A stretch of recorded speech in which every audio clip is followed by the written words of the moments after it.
রাহুল ছিপটা তুলে দেখে একটা সুন্দর মৎস্যকন্যা ছিপে গেঁথেছে। এ কি? এ তো এক মৎস্যকন্যা। হ্যাঁ, আমি এক মায়াবী জাদুর মৎস্যকন্যা। রায়পুরে গভীর জঙ্গলের ভিতর বিলের ধারে এক গরিব দম্পতি রাহুল আর রাধিকা মাটির কুঁড়ে ঘরে বসবাস করত।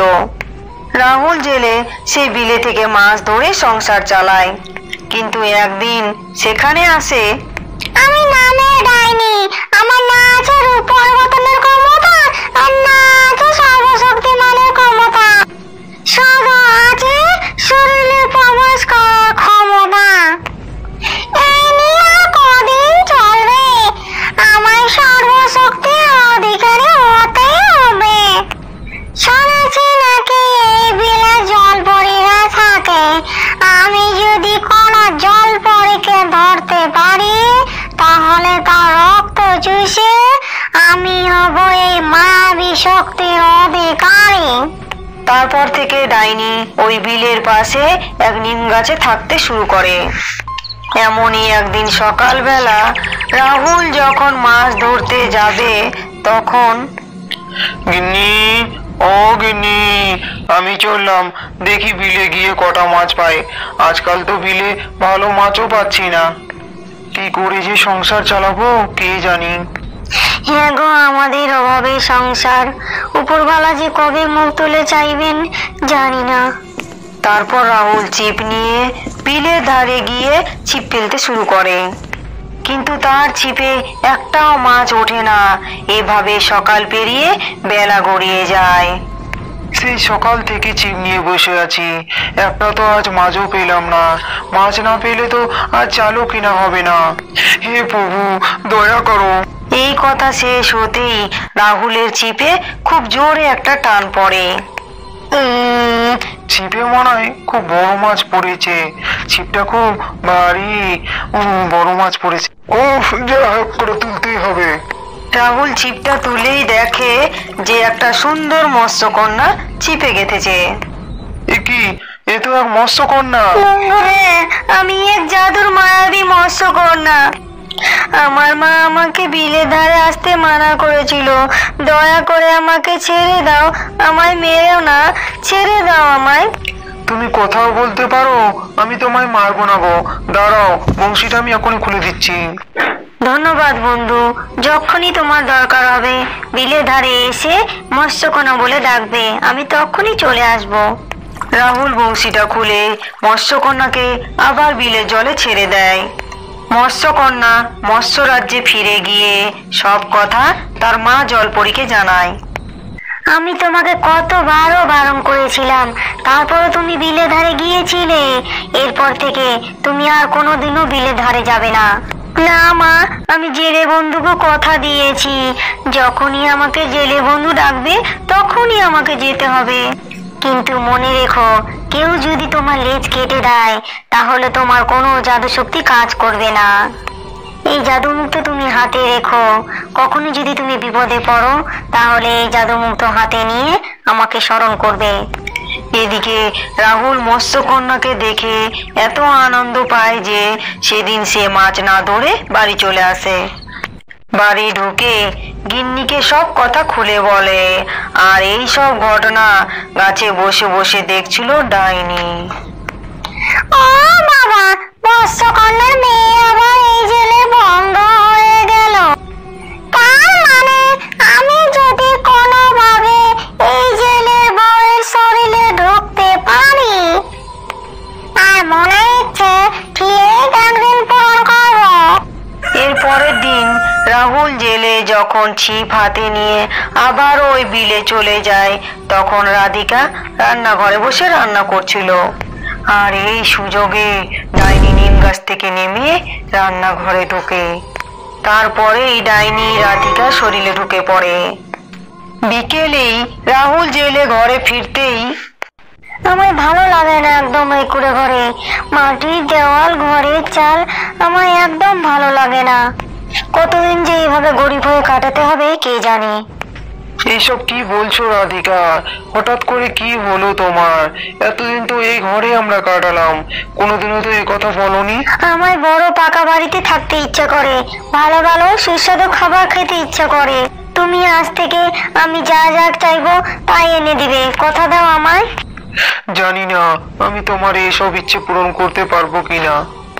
এরপর থেকে রাহুল কোনোদিনই রাধিকার মনের ইচ্ছা পূরণ করতে পারতো না।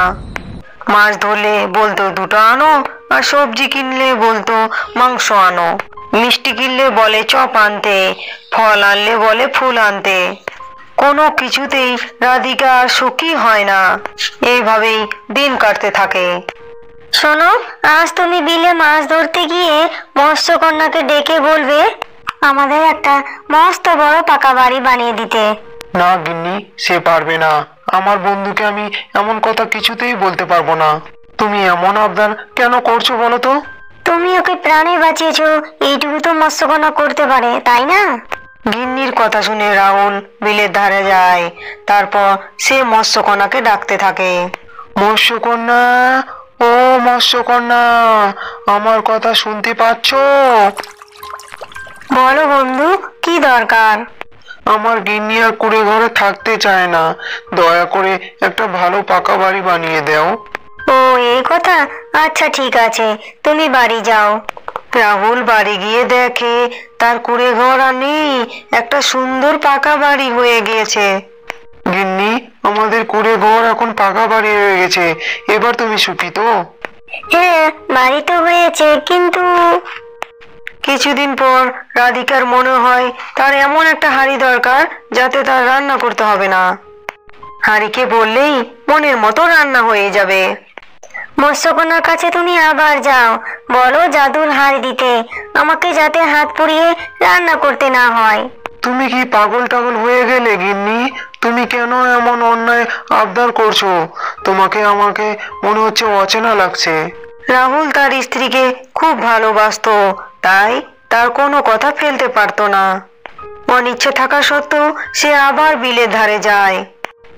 মৎস্যকন্যা, ও মৎস্যকন্যা, আমার কথা শুনতে পাচ্ছো? বলো বন্ধু, কি দরকার? আমার গিন্নি রান্না করবে না বলছে, একটা জাদুর হাঁড়ি দাও, হাঁড়িতে যা চাইবে তা যেন চলে আসে। ঠিক আছে, তুমি যা চাইছো আমি তাই দিব, তুমি বাড়ি গিয়ে দেখো। তারপর রাহুল বাড়ি গিয়ে দেখে সত্যি সত্যি একটা জাদুর হাঁড়ি। এইভাবে দিন চলতে থাকে। এক এক দিন এক এক রকম আবদার। রাধিকার ভিতরে থাকা ডাইনি তার মনের ইচ্ছা সব পূরণ করতে থাকে। তারপর সে একদিন মৎস্যকন্যার রক্ত খাবার পরিকল্পনা করে। শোনো না, আমি তো তোমার কোনোদিনও ওই মৎস্যকন্যা বন্ধুকে দেখিনি। সে আমাদের কত উপকার করলো, আমার সব মনের ইচ্ছে পূরণ করেছে। তুমি আজ তোমার বন্ধুকে আমাদের বাড়িতে নিয়ে আনো না, আমার না খুব দেখতে ইচ্ছে করে। এতদিনে তুমি একটা ভালো কথা বলেছো। তোমার যখন আমার বন্ধুকে দেখতে ইচ্ছে হয়েছে, আমি গিয়ে আমার বন্ধুকে নিয়ে আসবো। এই কথা বলে রাহুল বিলের ধারে গিয়ে মৎস্যকন্যাকে ডাকে আর তার বাড়িতে যাওয়ার জন্য নিমন্ত্রণ জানায়। মৎস্যকন্যাও জেলের কথায় রাজি হয়ে তাদের বাড়িতে আসে। ও মা, কি সুন্দর তোমার বন্ধুকে দেখতে। এই তো এসেছে, যাই আজ রুটিটা নিয়ে আসি। আজ এই টুকরো টুকরো করে খেয়ে ফেলবো, তাহলে আমি সর্বশক্তির অধিকারী হয়ে যাব। শোনো না, আমি তোমার বন্ধুর জন্য রান্নাঘর থেকে কিছু খাবার নিয়ে আসি। রাহুল আর মৎস্যকন্যা যখন কথা বলছিল তখন রাধিকা রান্নাঘর থেকে হাঁসবটি নিয়ে এসেই মৎস্যকন্যার লেজ কেটে ফেলে। তখনই রাধিকার শরীর ছেড়ে ডাইনি বেরিয়ে আসে। এ কি, এ তো এক ডাইনি। ডাইনি এতদিন আমার গিন্নির শরীরে ছিল, তার মানে এই অন্যায় আবদার সবকিছু ডাইনি করছিল। মা গো, না না, আমাকে এক্ষুনি জাদু মুক্ত হাতে নিয়ে আমার মাকে ডাকতে হবে। তারপর মৎস্যকন্যা জাদুমুক্ত হাতে নিতেই মা জলপরীকে স্মরণ করতেই তার মা জাদু করেই সাথে সাথেই সেখানে চলে আসে। ডাইনি, তোর এত বড় সাহস, তুই আমার মেয়েকে কষ্ট দিয়েছিস, আমি এক্ষুনি তোকে শেষ করে দেব। এই বলে জলপরি তার জাদু শক্তি দিয়ে ডাইনিকে ভস্ম করে দেয় এবং কন্যার কাটা লেজও জুড়ে দেয়। তোর এই রাজ্যে থাকা আর নিরাপদ হবে না। তোর মায়াবী জাদু শক্তি আভাস পেতেই কালনাগ যে আমার কাছ থেকে কেড়ে নেওয়ার জন্য মরিয়া হয়ে উঠেছে, সে আমাদের পিছু নিয়েছে। এই জল রাজ্যে থাকা আর নিরাপদ নয়। এই বলে পদ্মরানী তার মেয়েকে পদ্মবিলের জলের একটা পদ্ম ফুলের উপর রেখে দেয়। বলি, শুনছো, ঘরেতে একটুও চাল নাই, এবার জমিতে একটাও ফসল ভালো হয়নি। হ্যাঁ গিন্নি, খুবই চিন্তায় আছি, এভাবে চললে তো না খেয়ে মরতে হবে। তুমি এক কাজ করো, ওই পদ্ম বিলে অনেক পানি ফল হয়েছে, পদ্ম কাটা গায়ে ফোটার ভয়ে কেউ ওই বিলে নামে না। তুমি যদি কিছু পানি ফল তুলে বাজারে বিক্রি করতে, তাহলে দুটো পয়সা রোজগার হতো। হ্যাঁ গিন্নি, তাই করি, দেখি কিছু পানি ফুল তুলতে পারি কিনা। এই কথা বলে জয়দেব ওই পদ্মবিলে যায়। তারপর পদ্মবিলে নামতেই সে শুনতে পায় বাচ্চা কান্নার আওয়াজ মনে হচ্ছে, কিন্তু কান্নার আওয়াজটা কোন দিক দিয়ে আসছে? জয়দেব আজ অনুসরণ করে এগোতে গিয়ে দেখে একটা বড় পদ্ম ফুলের উপর ফুটফুটে সুন্দর বাচ্চা শুয়ে শুয়ে কাঁদছে। বড় পদ্ম ফুল আর এমন সুন্দর ফুটফুটে বাচ্চাকে এখানে কে রেখে গেল? ঠিক তখনই পদ্মবিলের বিল থেকে উঠে আসে পদ্মরানী। ও আমার মেয়ে, এই বিলের তলায় আমার রাজ্য, ওখানে আমার মেয়ের একদম নিরাপদ নয়। আমার মেয়েকে তোমার কাছে রেখে গেলাম, ওকে খুব যত্নে রেখো। কিন্তু মনে রেখো, এই মেয়ে কোনো সাধারণ মেয়ে নয়। যখন তার 5 বছর পূর্ণ হবে, তখন তার মধ্যে জৈব শক্তি প্রকাশ পাবে। আমার মেয়েকে কোনোদিনও কষ্ট দিবে না, ওর চোখের জল যেন কোনোদিনও মাটিতে না পড়ে, না হলে তোমাদের গ্রামে মহা সংকট নেমে আসবে। এই কথা বলে পদ্মরানী জলের তলায় চলে যায় আর জয়দেব বাচ্চা মেয়েটিকে নিয়ে বাড়ি ফিরে আসে। মোহিনী, ও মোহিনী, কাকে এনেছি দেখো, উপরওয়ালা এতদিনে মুখ তুলে চেয়েছেন। কি হলো? আজ এত আনন্দ কিসের? সেই কখন গেছো পানি ফল তুলতে? এই আসার সময় হলো? ও মা, এই তো ফুটফুটে মেয়ে, কোথায় পেলে একে? গোটা শরীর থেকে যেন ঠিকরা বেরোচ্ছে। বলছি মোহিনী, কিন্তু তার আগে তুমি কথা দাও, এ কথা তুমি কোনোদিনও কাউকে বলবে না। আচ্ছা বাবা, আচ্ছা, কথা দিলাম, কাউকে কোনোদিনও কিচ্ছু বলবো না। জয়দেব মোহিনীকে সমস্ত কথা খুলে বলে। এ আজ থেকে আমার মেয়ে, এ মেয়েকে আমি পদ্মবিলের থেকে পেয়েছি। পদ্ম ফুলের আরেক নাম হলো কমল, তাই এ মেয়ের নাম কমলিনী। কিন্তু আমাদেরই তো অভাবের সংসার, আমাদেরই তো একবেলা খাবার জোটে না, তাহলে আবার বাচ্চার খাবার? তুমি চিন্তা করো না গিন্নি, আমি কোনো একটা ব্যবস্থা ঠিক করে নেব। ঠিক তখনই জমিদার বাড়ি থেকে এক সৈন্য জয়দেবের বাড়িতে আসে। জয়দেব, বাড়িতে আছো নাকি? ও জয়দেব, আগে বলুন, জমিদার মশাই পাঠালেন বুঝি, কিন্তু এবারে তো একদম ফসল ভালো হয়নি। খাজনাটা যদি একটু কম করতেন তাহলে খুব ভালো হতো। তুমি প্রতি বছর সবার আগে খাজনা দিয়েছো, তাই জমিদার এবার তোমার খাজনার উপর মুকুব করেছেন। তোমার সততা দেখে জমিদার বাবু নিজে কর্মচারী পদে তোমাকে নিযুক্ত করেছেন। কাল সকাল সকাল গিয়ে জমিদারের সাথে দেখা করো, আমি চললাম। এ মেয়ে আমি আজই পেলাম, আর আজই আমি সুখবর পেলাম, এ মেয়ের মধ্যে নিশ্চয়ই দৈব শক্তি আছে।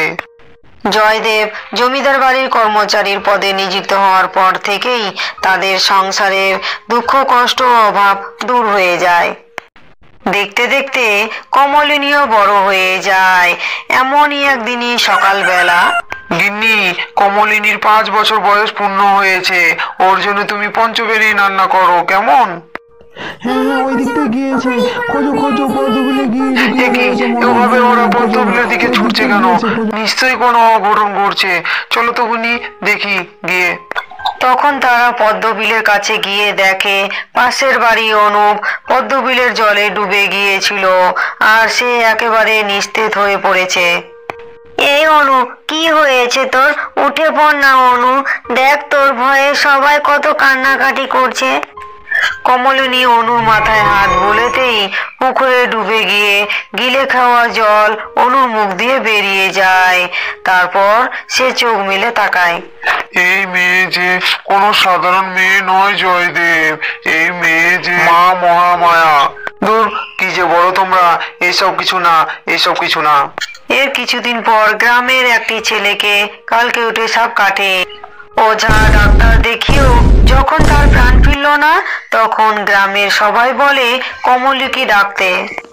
আর কমলিনী এসে সাপে কাটা ক্ষত স্থানে হাত দিতেই তার শরীর থেকে সমস্ত বিষ নেমে যায়। আমাদের কমলিনী শক্তি, মায়াবী শক্তির অধিকারী। আমাদের গ্রামের দুঃখ কষ্ট ঘোচাতে সৃষ্টিকর্তা একে পাঠিয়েছেন। এইভাবে দিন কাটতে থাকে। গ্রামের কোনো সমস্যা, অসুখ বিসুখ, জমিতে ফসলের ক্ষতি, সবকিছুতেই কমলিনীর হাতের ছোঁয়ায় জাদুর মতো ঠিক হয়ে যায়। এই গ্রামের এত উন্নতি আগে কেউ কখনো দেখেনি। কাল অমাবস্য মহাযজ্ঞে আমার 108টা পদ্ম ফুল লাগবে। থালিতে 107টা পদ্ম ফুল রয়েছে, আমাকে এখনো একটা পদ্ম ফুল জোগাড় করতে হবে। শুনেছি পাশের গ্রামে পদ্ম বিল আছে, যাই সকাল হওয়ার আগে পদ্ম ফুল তুলে নিয়ে আসি। সেই ডাইনি বুড়ির ছদ্মবেশে পাশের গ্রামে ওই পদ্মবিলের সন্ধান খুঁজতে থাকে। সন্ধান করতে করতে সে যখন কমলিনীর বাড়ির পাশ দিয়ে যাচ্ছিল, আমার মেয়ে যে জাদু শক্তি অধিকারী তাই এই সব গ্রামের সকলেই জেনে নিয়েছে। সবার মুখে মুখে শুধু কমলিনীর কথা। আমার খুব ভয় করছে গো, যদি কেউ আমাদের মেয়েকে আমাদের কাছ থেকে কেড়ে নেয়, কেউ ক্ষতি করে দেয়, আমরা তো কাউকে বলতেও পারবো না। ও যে কোনো সাধারণ মেয়ে নয়, ও হলো এক মায়াবী পদ্মবিলের মেয়ে, পদ্মরানীর মেয়ে। আমার 108টি পদ্মবিল ব্যবস্থা হয়ে গেল। কাল আমি এই মেয়ের মাথা যজ্ঞে অর্পণ করলে তাহলে তো আমি এর জাদুর সমস্ত শক্তি লাভ করব, আর আমি হব এই সমস্ত শক্তির অধিকারী। পরের দিন সকালবেলা জয়দেব কাজে বেরিয়ে যায়, আর মোহিনী তখন রান্নাঘরে বসে রান্না করছিল, আর কমলিনী ঘরে খেলা করছিল। আর সেই সুযোগে ডাইনি বুড়ির এক ছদ্মবেশে, মা, মা কমলিনী বাড়িতে আছো নাকি? কমলিনী। কে কে ডাকে আমায়? মা, কেউ মনে হয় আমায় ডাকছে। কে? ভিতরে এসো। আমি পাশের গ্রামে থাকি। আমার নাতির 10 দিন ধরে খুবই জ্বর, কিছুতেই কমছে না, মরণ বাঁচার অবস্থা। শুনেছি কমলিনীর হাতের ছোঁয়ায় সবাই ভালো হয়ে যায়। আমি একবার কমলিনীকে আমার নাতির কাছে নিয়ে যেতে এসেছি। সব বুঝতে পেরেছি বুড়িমা, কিন্তু আমি যে আমার মেয়েকে একা কোথাও যেতে দেই না। ওর বাবাও বাড়িতে নেই, তুমি বরং কাল সকালে এসো। যদি আজ রাতে আমার নাতিটার কিছু হয়ে যায় তখন আমি কি করব? তুমি কোনো চিন্তা করো না, আমি ঘন্টাখানেক মধ্যেই তোমার মেয়েকে ফিরিয়ে দিয়ে যাব। তুমি কোনো চিন্তা করো না মা, এই তো পাশে গ্রাম। এই ঢাকনিটি কত দূর থেকে এসেছে, বাবা ফিরে আসার আগেই আমি ফিরে আসবো। এই কথা বলে কমলিনী বুড়ির সাথে বেরিয়ে পড়ে, কিন্তু বুড়ি ষড়যন্ত্র করে কমলিনীকে জঙ্গলের ভিতরে নিয়ে গিয়ে তার গুহার সামনে এসে আসল ডাইনির রূপ ধরে। কি, কে তুমি? তুমি তো এক ডাইনি, আমাকে কেন এখানে নিয়ে এলে? আজ রাতে তোর মাথাটাই তো আমার মহাযজ্ঞে আহুতি দিব, আর আমি হব সর্বশক্তির অধিকারী। কমলিনী ভয়ে কাঁদতে থাকে, আর তার চোখের জল মাটিতে পড়তে থাকে, আর তাদের গ্রামে নেমে আসে ভয়ঙ্কর দুর্যোগ। কমলিনী বাড়ি ফিরছে না দেখে মোহিনী জয়দেবকে সমস্ত কথা খুলে বলে। কি বলছো গো গিন্নি? নিশ্চয় কমলি কষ্ট পাচ্ছে, তাই এমন ঝড় বৃষ্টি দুর্যোগ হচ্ছে। আমি এখন ওকে কোথায় খুঁজি? চলো আমরা দুজন পদ্মবিলে গিয়ে পদ্মরানীকে স্মরণ করি, তিনি নিশ্চয়ই কোনো উপায় বলে দিবেন। মোহিনী আর জয়দেব পদ্মবিলের কাছে পৌঁছয় আর পদ্মবিলে গিয়ে পদ্মরানীকে ডাকতে থাকে। পদ্মবিল থেকে বেরিয়ে আসে পদ্মরানী। তারপর সমস্ত কথা শুনে পদ্মরানী বলে, আমার মেয়েকে এক ডাইনি পাশের গুহায় বন্দি করে রেখেছে, ও ভয়ে কাঁদছে। ওর চোখের জল মাটিতে পড়ায় গ্রামে দুর্যোগ নেমে এসেছে। ওকে তাড়াতাড়ি ফেরাতে না পারলে গ্রাম ধ্বংস হয়ে যাবে। এই নীল পদ্মটি তোমার কাছে রাখো, লুকিয়ে ডাইনির ঘরে প্রবেশ করে এই নীল পদ্মটি ওই ডাইনির গায়ে ছুঁড়ে দিলেই ওর বিনাশ ঘটবে। এরপর জয়দেব আর মোহিনী সেই গুহায় যায়। তারপর নীল পদ্ম ডাইনির গায়ে ছুঁড়ে দিতেই ডাইনির গায়ে আগুন লেগে সে ভস্মীভূত হয়ে যায়। তারপর কমলিনীকে গুহা থেকে উদ্ধার করে ওই পদ্মবিলের পদ্মরানীর কাছে যায়। তোমার মেয়ে যে আমাদের কাছে আর নিরাপদ নয়, ওকে আবার তোমার কাছে ফিরিয়ে নিয়ে যাও। এসব কি বলছো বাবা? আমি ওই পদ্মবিলে কেন ওনার কাছে ফিরে যাব? আমি তোমাদের ছেড়ে কোথাও যাব না। এই পদ্মরানী হলোই তোর আসল মা। তারপর জয়দেব কমলিনীকে সমস্ত কথা খুলে বলে। সবকিছু শুনে কমলিনী বলে, পদ্মরানীর সাথে আমি যেতে পারি, কিন্তু একটা শর্তে। পদ্মরানী, তুমি আমাকে কথা দাও, বলো আমাকে আমার মা বাবার সাথে দেখা করতে দিবে। ঠিক আছে মা, কথা দিচ্ছি। তোমার পালিত বাবা মাকে একটা জাদুর সেদ্ধ পদ্ম ফুল দেব। তারপর পদ্মরানী জাদু করে শ্বেতপদ্ম নিয়ে আসে। তারপর জয়দেবকে শ্বেতপদ্ম দিয়ে বলে, যখনই তোমাদের কমলিনীকে দেখতে ইচ্ছে করবে, এই শ্বেতপদ্ম বিলের জলে স্পর্শ করবে, আর তখনই কমলিনী আর আমি চলে আসবো বিলের জলে। আর গ্রামে কোনো সমস্যা এলে এই শ্বেতপদ্ম স্পর্শ করলেই সব সমস্যা সমাধান হয়ে যাবে। এই কথা বলে পদ্মরানী কমলিনীকে নিয়ে চলে যায়। মাঝে মধ্যে কমলিনীকে মোহিনী আর জয়দেবের যখনই দেখার ইচ্ছে হয়, তারা ওই শ্বেতপদ্ম পদ্মবিলের ছোঁয়াতেই কমলিনী উপরে উঠে আসে। তাদের সাথে কথা বলে সময় কাটায়। আর গ্রামে কোনো বিপদ ঘটলে ওই শ্বেতপদ্ম স্পর্শের ছোঁয়াতে সব বিপদ সমাধান হয়ে যায়। আমাদের গল্প এখানেই শেষ। আমাদের গল্প যদি ভালো লেগে থাকে তাহলে ভিডিওকে লাইক করে চ্যানেলকে সাবস্ক্রাইব করে দিন। আর নতুন নতুন গল্প দেখতে চাইলে বেল আইকনটি প্রেস করতে ভুলবেন না। আর কমেন্টে জানাবেন আমাদের গল্পটি আপনাদের কাছে কেমন লাগলো।